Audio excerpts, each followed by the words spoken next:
low pieces.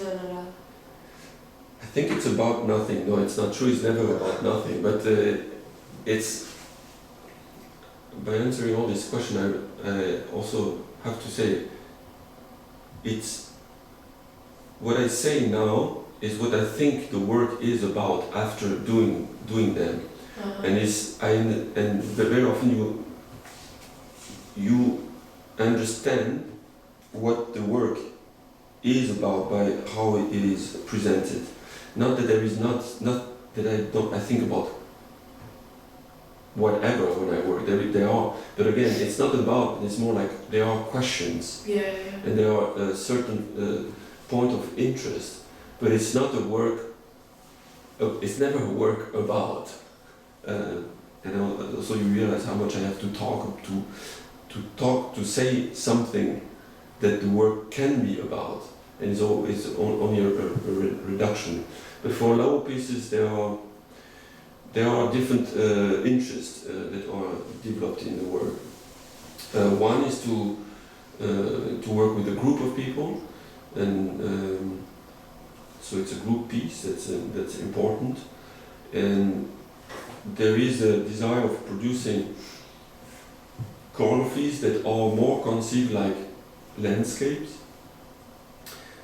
in the sense of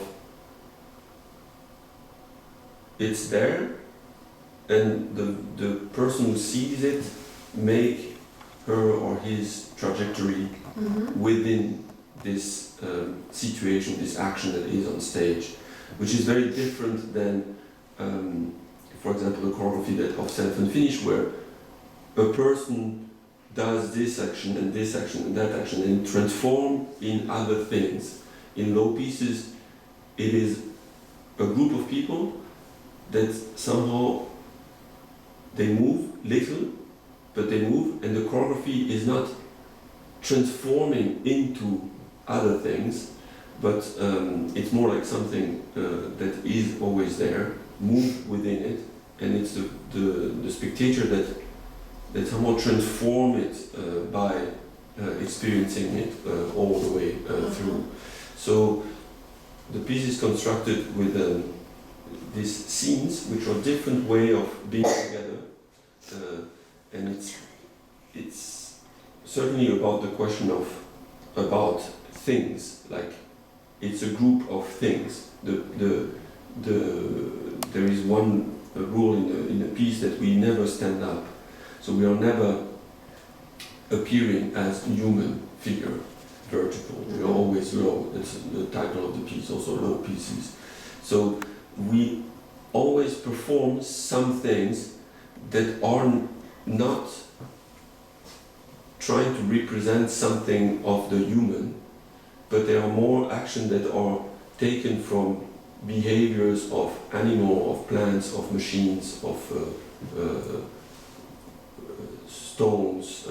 So it's more, this other activity we do. So the piece is about this range and this limit of the human representation of the possibility of us also becoming other things than human. So the piece is about this, and it is framed by two conversations with the spectators, and which makes the piece clearly about the situation of the theater, questioning what is this relationship between this group of people, the spectator, and this group of people, the performer, aiming at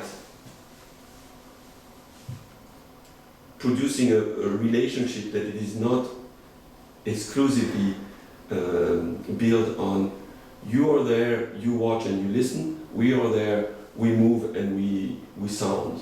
But can we have another thing than this? And one of the things we can do as human is, of course, talk with each other. So the two situations that are the conversation that frame the piece are there to produce a certain consciousness about this, and also to construct this question between subject and object, like how much we become object when we perform like machines, and how much or how is this transformed if this person that performed always naked during the whole piece, except during the conversation, if you see this perform naked doing this kind of movement, but you have talked with this person before, or you have heard this person say, I think in my country we think like this, but since I'm living here, whatever it can be. Of course, you are not going to look this naked body the same way. So so there is this. So that's what the piece is about.